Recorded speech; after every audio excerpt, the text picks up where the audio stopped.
Here's everything you might have missed in Morbius. It's official, folks. Morbius fever is sweeping the nation. The movie that critics are hailing as vampire-themed. An actual movie. And did he just use some kind of bat radar? Is in theaters at long last. Or, if you're Tyrese, it's the movie that you ardently believe that Martin Scorsese called the height of cinema. Regardless of what you think, Morbius, starring Jared Leto as the Marvel legend himself, raked in an impressive $84 million worldwide on its opening weekend, and that's in spite of the critical lambasting.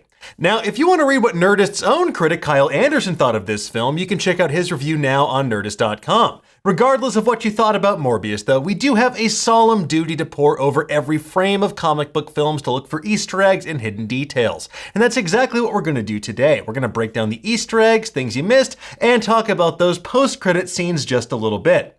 Now, if you prefer to read all about it, Rosie Knight has you covered over on Nerdist.com. However, if you haven't seen Morbius yet, and I can't imagine that you haven't, then please know we have to spoil elements of Morbius to talk about Morbius. So if you're worried about that kind of thing, well, now's your chance to leave.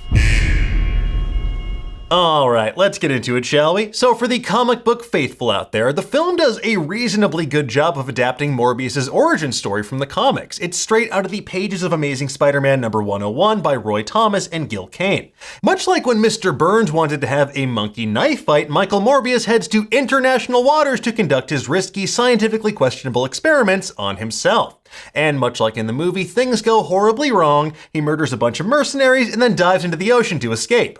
Now, fun fact about this issue, it was the first issue in Spider-Man history written by someone other than Stan Lee. Now, in addition to Morbius performing experiments on himself, Peter Parker chugged an untested serum of his own. Ironically, it was supposed to eliminate his Spider-Man powers, but instead, it gave him 6 arms, making him a literal Spider-Man. Now, sadly, we see none of that in this movie, but Tom Holland, we're gonna give you 6 arms. The name of the boat itself is an Easter egg as well. It's called the Murnau, named for F.W. Murnau, the German filmmaker behind 1922's Nosferatu. He was the man who first brought Dracula to the big screen.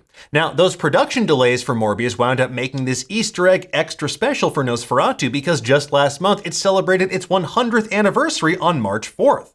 Moving back in time a bit, we see Morbius as a kid convalescing at a hospital in Greece where his rare blood disorder is being treated. When he helps save his friend Lucien/Milo's life, Dr. Nicholas mentions that he wanted to send young Morby to a school for gifted children in New York. And while Morbius eventually goes to New York for medical school, many fans parsed this as a subtle nod to the X-Men and Professor Xavier School for Gifted Youngsters, which is located in Westchester, New York. Where am I? Westchester. Now, quick sidebar about Matt Smith's character, Lucien/Milo. While he was originally going to be Loxias Crown, aka Hunger, a vampiric villain from the comics, it appears here they have melded elements of that character with Emil Nikos. In the comics, Emil Nikos was Morbius' best friend who helped him research Michael's rare blood disease. He was also Morbius' first victim when old Morby turned into a living vampire, and he later became a vampire himself as well. But what do you get if you truncate the name Emil Nikos, or just the first name Emil, give it a nickname, you get Milo. At least that's my theory. Anyway, while the question of what universe Morbius takes place in has kept scholars all over the world working late into the night, this film affirms that it is in fact taking place in the same part of the SPUMC, or the Sony Spider-Man universe, as Venom. I am Venom. Now, the two detectives investigating the vampire murders plaguing New York City, Simon Stroud and Al Rodriguez, mentioned that thing in San Francisco. They are alluding to the symbiote mayhem that ravaged that city in Venom and Venom Let There Be Carnage. With that said, we still have some major questions about timelines in regards to the post-credit scene, but more on that in just a little bit. While Al Rodriguez seems to be a new character for this film, Simon Stroud has a long comic book history. He used to be a CIA agent and eventually became friends with Black Widow. He also crossed paths with Kraven the Hunter and even wound up hunting Morbius in Fear number 27 before teaming up with the living vampire to do some good. As for Stroud's cybernetic arm, if you look closely, you can see that it is a product of Oscorp, which we saw teased previously in the trailers. The other high-tech lab from the comics and Morbius, Horizon Labs, marking its first appearance on the big screen. It debuted in Amazing Spider-Man number 648. This high-tech incubator served as Peter Parker's HQ for a while, where he researched ways to improve his Spider-Man gear. And one of his co-workers there, well, you guessed it, Michael Morbius, trying to cure his vampirism.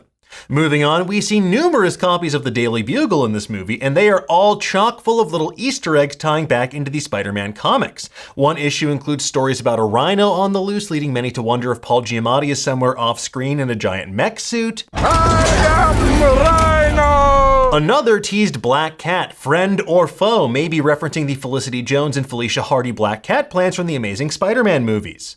And when fellow scientist / Morbius's love interest Martine Bancroft reads a copy of the Bugle on the bus, we see a story about a scandal with a biochemist at ESU. That is short for Empire State University, the fictional college that Peter Parker attended in the comics.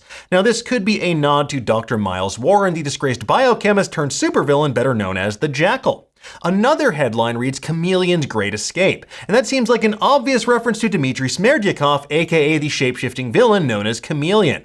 And while Spider-Man Far From Home teased us with a character named Dmitry, the actual character will be played by White Lotus star Fred Hechinger in the upcoming Kraven the Hunter movie. And it's fitting because Chameleon is Kraven's half-brother in the comics as well. But speaking of Kraven, the vest-sporting big game hunter is the next Spider-Man villain to get his own spin-off film, where he'll be played by Aaron Taylor Johnson. And he might be teased just a little bit in Morbius as well, because at one point Milo references a Russian gentleman when Dr. Nicholas questions why he needs protection. And while this could be Chameleon, it could just as easily be Sergei Kravinoff himself, aka Kraven. Of course, as with everything, only time will tell. Moving on, in the subway station, we see an ad for a clothing company called Thomas & Kane. This is a nod to Roy Thomas and Gil Kane, the creators of Morbius. Later, during Morbius's fight with Milo, we see a poster for Demon Fire, a cult in the comics that Morbius battled in 1974's Vampire Tales number 7. Later on, we see a poster on the wall for a new album called Empathoid Man, and this is actually a deep cut reference to an alien race discovered by Morbius in 1977's Peter Parker the Spectacular Spider-Man number 6. Next up, we get a nice nod to the Hulk when Morbius is being questioned by the FBI. He tells them, "I'm sorry, I'm starting to get hungry, and you don't want to see me when I'm hungry," as we see his face begin to morph into his vampiric alter ego. This is, of course, a spin on the classic "You wouldn't like me when I'm angry" line popularized by the classic Incredible Hulk TV series in the late 70s. Don't make me angry. You wouldn't like me when I'm angry. More recently, though, we saw this parodied in the She-Hulk teaser as well. Don't make me angry. You wouldn't like me when I'm angry. Toward the end of the film, we see Martine seemingly die during the battle with Milo, only to awaken with creepy red eyes. Guess what? It's a pretty obvious indication that, much like in the comics, she's now a vampire as well. And although she was eventually cured of being a living vampire like Morbius, she eventually became a true vampire after being turned into one by a coven of supernatural vampires in Fear number 30. Sadly, though, in Amazing Spider-Man number 622, Morbius has to put her out of her misery by driving a stake into her heart. And last but not least, we come to those post-credit scenes, which are confusing to say the least. They both revolve around the much vaunted and inexplicable appearance of Michael Keaton as Adrian Toomes, aka the Vulture, in the Sony Spider-Man universe rather than the MCU. In the first scene, we get these multiversal rifts in the sky, similar to the ones that we saw in Spider-Man No Way Home.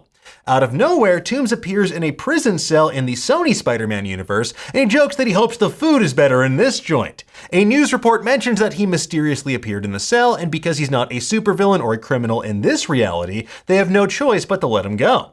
Now, the second post-credit scene seems to be fulfilling Sony's long-standing dream of a potential Sinister Six movie. They announced a Sinister Six film way back in 2013, teased the supervillain group at the end of Amazing Spider-Man 2, and gave fans hope for a team-up with the Scorpion post-credit scene in Spider-Man Homecoming. However, the closest we've come in the interim is that multiversal villain team-up in Spider-Man No Way Home, but that only had 5 members, and they're all back in their respective universes. Here we see Michael Morbius driving into the desert in the wee hours of the morning to meet Vulture in his wingsuit. Vulture says that he thinks this is all Spider-Man's fault for some reason, which is actually a pretty good guess. And Morbius just accepts this in spite of the fact that there's presumably no Spider-Man in this universe. And to make things even more confusing, Vulture says he thinks they should team up and do some good, to which Morbi replies, "Intriguing."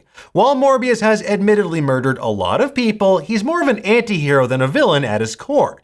As for Vulture, well, maybe he's thinking like, new universe, new me. He doesn't want to fall prey to recidivism and wind up back in jail. So the big question is, what's the point of these scenes? Ostensibly, they're to tease some future film, a team-up, or a confrontation with some version of Spider-Man.